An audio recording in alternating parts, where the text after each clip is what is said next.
आज हम लोग डिस्ट्रीब्यूटिव प्रोनाउन देखेंगे। यहाँ पर एक इम्पॉर्टेंट बात मैं आप लोगों से ये कहना चाह रहा था कि मेरे जितने भी वीडियोस आ रहे हैं वो सभी की सभी वीडियोस सीक्वेंस में आ रहे हैं। मैं रैंडम वीडियोस नहीं डाल रहा हूँ, सारे के सारे वीडियोस मेरे सीक्वेंस में आ रहे हैं। इसलिए आप लोग फर्स्ट वीडियो से लेकर सारे वीडियोस एक साथ देखते चलिए। आपको किसी भी वीडियोस को देखने की ज़रूरत नहीं पड़ेगी, किसी भी दूसरे टीचर की वीडियो देखने की आपको ज़रूरत नहीं पड़ेगी। आपका सारा सिलेबस इसमें यहाँ पर आपका कवर होगा। मैंने यहाँ पर एग्जाम्स भी बता रखी हैं, SSC, CGL, CHSL, sub inspector, banking, ये लेवल के एग्ज़ाम सब इसमें कवर होंगे। इस तरह से मैं कॉन्सेप्ट्स को उठा रहा हूँ, इस तरह से हम लोग क्वेश्चंस को डील करेंगे कि आपके ये सारे एग्जाम्स इसमें कवर हो सकें। सब इंस्पेक्टर के लिए आपको कोई अलग से नहीं पढ़ना कि अलग से कोई कोचिंग होती है, ऐसा कुछ भी नहीं पढ़ना आप लोगों को। ये चीज़ें आप पढ़ते रहिए क्योंकि ये सभी कॉम्पिटिटिव एग्जाम्स में पूछी जाती हैं। ठीक है, अब देखो काफ़ी इंपॉर्टेंट पोर्शन होता है ये। हम लोग लेकर चल रहे हैं आज डिस्ट्रीब्यूटिव प्रोनाउन। डिस्ट्रीब्यूटिव प्रोनाउन में आप लोगों को समझाता हूँ होता क्या है। डिस्ट्रीब्यूटिव प्रोनाउन हम लोग अगर ध्यान से देखें तो डिस्ट्रीब्यूट करने का मतलब होता है किसी चीज़ को बांटना। ठीक है, किसी चीज़ को बांटना। जैसे मान लो कि क्लास में कितने स्टूडेंट्स हैं, 50 स्टूडेंट्स हैं, और मेरे पास में कितनी चॉकलेट्स हैं, मान लो मेरे पास में 50 चॉकलेट्स हैं, तो मैं हर स्टूडेंट को एक एक करके बांट पाऊँगा। मेरे पास नंबर ऑफ़ चॉकलेट्स प्लूरल हैं, लेकिन जब मैं उसे बांटूंगा तो वो एक एक करके बांट पाऊंगा मैं उसे। यही कॉन्सेप्ट हम लोगों को यहाँ पर यूज़ करना है। अब देखिए ज़रा, each, either, neither, each, either, neither, ये अपने आप में होते हैं डिस्ट्रीब्यूटिव प्रोनाउन, या फिर इन्हें ही हम लोग बोल सकते हैं डिस्ट्रीब्यूटिव एडजेक्टिव भी बोल सकते हैं। इन तीनों को हम डिस्ट्रीब्यूटिव प्रोनाउन भी बोल सकते हैं और डिस्ट्रीब्यूटिव एडजेक्टिव भी बोल सकते हैं। जब मैं इन्हें डिस्ट्रीब्यूटिव प्रोनाउन बोलूँगा तो मैं इन्हें सब्जेक्ट भी बोल सकता हूँ। तो ये काम किसकी तरह करेंगे, सब्जेक्ट बनने का और फिर ऑब्जेक्ट बनने का ये काम करेंगे। ठीक है, अब देखो डिस्ट्रीब्यूटिव एडजेक्टिव में अभी आपको बताऊँगा ये कैसे काम करेगा। हम लोग एक एक वर्ड को यहाँ पर ध्यान से देखते हैं। ईच जो होता है, ईच, इसका हम लोग यूज़ कब करते हैं, इसका यूज़ हम लोग करते हैं 1 आउट ऑफ गिवन। जितनी भी हम लोगों को दे के रखा है, 50 लोग हों, 100 लोग हों, 500 लोग हों, उनमें से किसी एक के बारे में जब हम लोग बात करेंगे, एक एक करके हम लोग बात करेंगे, तब मैं किसका यूज़ करूँगा, ईच का यूज़ करूँगा। आइदर, दूसरा वर्ड लिखा हुआ आइदर, आइदर का मतलब होता है 1 आउट ऑफ 2, दो में से कोई एक। जब आपको दो में से कोई एक सेलेक्ट करना होता है तब हम यूज़ करते हैं आइदर का। दूसरी इंपॉर्टेंट बात, आइदर हमेशा पॉजिटिव सेंटेंस में यूज़ किया जाता है, नेगेटिव सेंटेंस में कभी भी आइदर का यूज़ नहीं होता। थर्ड हमने लिखा हुआ है यहाँ पर नाइदर। नाइदर अपने आप में होता है नेगेटिव कैटेगरी का वर्ड, और नाइदर तब यूज़ करते हैं हम जब हमें दो में से किसी को भी सिलेक्ट नहीं करना। दो में से जब हमें किसी को भी सिलेक्ट नहीं करना होता है तब हम लोग यूज़ करते हैं नाइदर का। ठीक है, ये चीज़ आप ध्यान रखेंगे। तो ईच, आइदर, नाइदर, ये तीनों की तीनों हमें किसकी तरह काम करते हैं, डिस्ट्रीब्यूटिव प्रोनाउन की तरह काम करते हैं ये।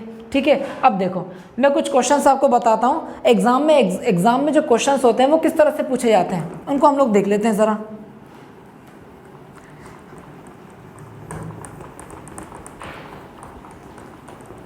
पढ़ाई इस तरह से करो कि आपको कुछ भी रटना ना पड़े, एग्ज़ाम टाइम में कुछ भी रटना ना पड़े। इतना वे हमारा इजी होना चाहिए पढ़ने का कि हर एक क्लैरिटी के साथ में कॉन्सेप्ट्स कवर होना चाहिए उसमें। फिर आप देखो, फिर आपको किसी भी तरह से कोई प्रॉब्लम नहीं जाने वाली। अब देखो ज़रा क्वेश्चंस देखते हैं हम लोग। मैं कुछ क्वेश्चंस लिख देता हूँ। जैसे मैं अगर लिखूँ each of the books is या are useful, each of the books is या आर यूज़फुल। अब देखो और लिख देता हूँ, चलो either of the two girls is या आर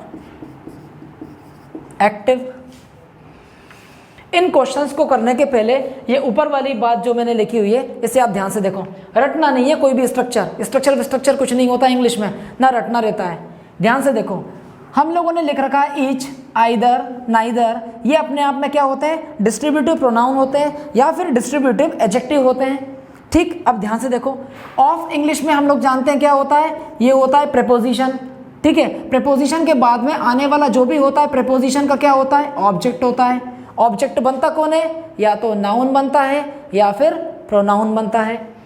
ऑफ प्रेपोजिशन हो गया, प्रेपोजिशन के बाद में आने वाला जो भी होता है प्रेपोजिशन का ऑब्जेक्ट होता है। ऑब्जेक्ट का मतलब या तो वो नाउन होगा या फिर वो प्रोनाउन होगा। दूसरी इंपॉर्टेंट बात, ऑफ प्रेपोजिशन के साथ में हम जो भी बात लिखते हैं वो प्लूरल कैटेगरी की होनी चाहिए। प्लूरल कैटेगरी का मतलब जो भी नाउन होगा, जो भी प्रोनाउन होगा, वो आपका सिंगुलर नहीं होना चाहिए, वो आपका प्लूरल ही होना चाहिए। अब ये क्यों होना चाहिए, इसके पीछे लॉजिक क्या है, इसके पीछे लॉजिक ये कि आप जो ऑफ प्रीपोजिशन लेकर चल रहे हो, ऑफ प्रीपोजिशन जो लेकर चल रहे हो, वो इस जगह पर काम करता है सिलेक्शन का। किसकी तरह काम करता है, वो सिलेक्शन की तरह काम करता है। ऑफ प्रीपोजिशन यहाँ पर सिलेक्शन की तरह काम कर रहा है। अगर सिलेक्शन का काम कर रहा है तो एक बात तो तय हुई कि सिलेक्शन कभी भी आप एक में से नहीं कर सकते। मिनिमम जो हमें क्वांटिटी चाहिए होती है या नंबर चाहिए होता है सिलेक्शन के लिए, वो 2 होता है। और 2 का मतलब क्या हुआ, 2 का मतलब हुआ प्लूरल। इसीलिए मुझे प्लूरल नाउन या प्लूरल प्रोनाउन की ज़रूरत होती है यहाँ पर। अब देखो, फिर मैंने आगे लिख रखा है यहाँ पर सिंगुलर वर्ब और सिंगुलर प्रोनाउन या फिर सिंगुलर एडजेक्टिव। सिंगुलर वर्ब मैंने यहाँ पर क्यों लिख रखा है, सिंगुलर वर्ब लिखने का मेरा रीज़न ये है कि प्रीपोजिशन के बाद तो प्रीपोजिशन का ऑब्जेक्ट आ गया, तो ये कहानी तो आपकी खत्म हो गई। किसी भी दुनिया के सेंटेंस में वर्ब तय की जाती है उसके ओरिजिनल सब्जेक्ट के अकॉर्डिंग। किसी भी कोई भी दुनिया का सेंटेंस हो, कोई भी दुनिया का सेंटेंस हो, उसमें जो वर्ब होती है वो तय की जाती है ओरिजिनल सब्जेक्ट के अकॉर्डिंग। ओरिजिनल सब्जेक्ट यदि सिंगुलर है तो वर्ब सिंगुलर कर दो, ओरिजिनल सब्जेक्ट यदि प्लूरल है तो ये भी प्लूरल कर दो। अब एक बात हम लोगों ने यहाँ से जानी कि ये तीनों की तीनों वर्ड जो लिखे हुए हैं हम लोगों के डिस्ट्रीब्यूटिव क्या हुए, प्रोनाउन हुए। प्रोनाउन इंग्लिश में काम क्या करता है, सब्जेक्ट बनने का और ऑब्जेक्ट बनने का। वर्ब के पहले की बात हो रही है तो ये तो सब्जेक्ट हो गया। अब देखो, अगर ये यहाँ पर सब्जेक्ट हो गया तो हम लोग एक बात यहाँ पर अभी तक देख चुके हैं कि हम लोग यहाँ पर पढ़ रहे हैं डिस्ट्रीब्यूटिव प्रोनाउन। ये सारे के सारे वर्ड आपके लिखे हुए कभी भी प्लूरल नहीं हो सकते, क्योंकि इनका काम क्या होता है, चीज़ों को डिस्ट्रीब्यूट करना। सिंगुलर कर करके बात करते हैं, ठीक है, वन करके बात करते हैं, सिंगुलर करके बात करते हैं ये, ठीक है, कभी भी प्लूरल नहीं होते। इसका मतलब ये हुआ कि ये सभी के सभी जो मैंने वर्ड्स लिखे हुए हैं, ईच, आइदर, नाइदर, ये सभी अपने आप में सिंगुलर होते हैं। अगर ये सिंगुलर तो आने वाला जो भी वर्ब होगा वो भी सिंगुलर होगा। इसी हिसाब से हम लोग यहाँ पर क्वेश्चंस अटेम्प्ट करने की कोशिश करते हैं। देखो ज़रा ध्यान से, अब देखो हम लोग यहाँ पर करेंगे क्या, चलो देखो हमने लिखा हुआ यहाँ पर भाई ईच। ऑफ हो गया प्रीपोजिशन। प्रीपोजिशन के बाद की कहानी हम लोग देख चुके हैं, प्रीपोजिशन का ऑब्जेक्ट होती है। आपके पास सेंटेंस में ओरिजिनल सब्जेक्ट क्या हो गया, ईच हो गया। इसका मतलब ईच क्या हो सकता है, डिस्ट्रीब्यूटिव प्रोनाउन। डिस्ट्रीब्यूटिव क्या हो गया, प्रोनाउन हो गया, डीपी बोल दिया। ये अपने आप में सिंगुलर कैटेगरी का वर्ड होता है। अगर ये सिंगुलर तो आने वाली जो वर्ब होती है वो कैसी होती है भाई, सिंगुलर होती है। इस वजह से अपन ने इस चिपका दिया यहाँ पर। आया समझ में, चीज़ें कठिन नहीं होती, एक एक चीज़ों को देखो अच्छे से। दूसरी बात, आइदर भी क्या होता है, डिस्ट्रीब्यूटिव प्रोनाउन होता है। अगर ये प्रोनाउन है तो ये भी सब्जेक्ट का काम करेगा, यहाँ पर ये भी किसका काम करेगा, सब्जेक्ट का काम करेगा। ऑफ प्रीपोजिशन, प्रीपोजिशन के बाद प्रीपोजिशन का ऑब्जेक्ट हो गया, ठीक है। इतनी बात हमें क्लियर हुई। आइदर, अब आइदर अगर यहाँ पर लिखा हुआ है तो आइदर के हिसाब से आने वाला जो वर्ब होगा वो कौन सा होगा आपका, वो होगा आपका सिंगुलर कैटेगरी का वर्ड होगा। जो भी वर्ब हम लोग यहाँ पर लेंगे वो सिंगुलर रहेगी, क्योंकि ईच, आइदर, नाइदर सिंगुलर होते हैं, ठीक है। लॉजिक पता होना चाहिए कि हम आंसर क्यों लगा रहे हैं। ऐसा नहीं कि बुक्स में क्या मिलेगा आपको, ईच, आइदर, नाइदर के साथ सिंगुलर वर्ब लगाएं। अरे भाई क्यों लगाओ, क्या रीज़न है उसके पीछे, वो रीज़न भी तो पता होना चाहिए हमें, ठीक है। तो ये हम लोगों ने क्वेश्चंस को देखे और क्वेश्चंस को देखें हम लोग, इन्हें एक अच्छे रिकॉर्ड मेंटेन करो आप अपना, ऑन रिकॉर्ड पर सारी चीज़ें लिखते चले आओ। बहुत सारे वीडियोस आएंगे, ठीक है, और वो भी सीक्वेंस में आएंगे, रैंडम नहीं आएंगे कि कोई भी टॉपिक मैंने दे दिया। और क्वेश्चंस में लिखता हूँ यहाँ पर। अच्छा, क्वेश्चन लिखने के पहले कॉन्सेप्ट देख लो, पहले एक काम करते हैं हम लोग, कॉन्सेप्ट देख लेते हैं। मैं लिखूँ अगर यहाँ पर एक कॉन्सेप्ट, ध्यान रखना हमेशा आइदर के साथ अगर किसी सेंटेंस में आपको क्या मिल जाता है, नॉट मिल जाता है। आइदर के साथ यदि किसी सेंटेंस में आपको क्या मिल जाए, नॉट मिल जाए, तो आप उसको किससे रिप्लेस कर सकते हो, उसे कर सकते हो नाइदर से। किससे रिप्लेस करोगे, नाइदर से। या ये बोल सकते हो आइदर और नॉट को अगर मर्ज कर दिया जाए तो वो नाइदर बना देता है। इसी चीज़ को हम लोग क्वेश्चन में देख लेते हैं, ठीक है। चलो ये चीज़ तो तुम लोगों को समझ में आ गई, इसे मैं अब मिटाना शुरू करता हूँ ज़रा यहाँ से। अब हम लोग ज़रा क्वेश्चन को देख लेते हैं। अच्छा, मैं एक क्वेश्चन बनाता हूँ यहाँ पर, उसे आप ध्यान से देखना। जैसे अगर मैं यहाँ पर लिखूँ either of the two boys, either of the two boys, ये फिर यहाँ लिखा है, फिर परेशान करेगा ये। चलो, नाइदर सबको समझ में आ ही गया, इसकी जगह पर हमें नाइदर लिखना है। Either of the two boys, ठीक है, इज या are not allowed to go. ठीक है, ये सेंटेंस लिखा है either of the two boys is या are not allowed to go, हमने ये लिखा हुआ है। अब इसको जरा ध्यान से देखें हम लोग, हमें पता करना है यहाँ पर इज आएगा या फिर क्या आएगा, आर आएगा। आंसर सब पहचान जाओगे, लेकिन कॉन्सेप्ट देखो, आइदर के साथ में नॉट अगर जब भी आता है, हमें पता है क्या लिख देते हैं हम लोग, इसकी जगह पर रिप्लेस कर सकते हैं हम लोग इसे नाइदर से। उसी चीज़ को हम लोग ध्यान से देख लेते हैं। जैसे आइदर लिखा हुआ है और इसी सेंटेंस में लिखा हुआ है आपके नॉट।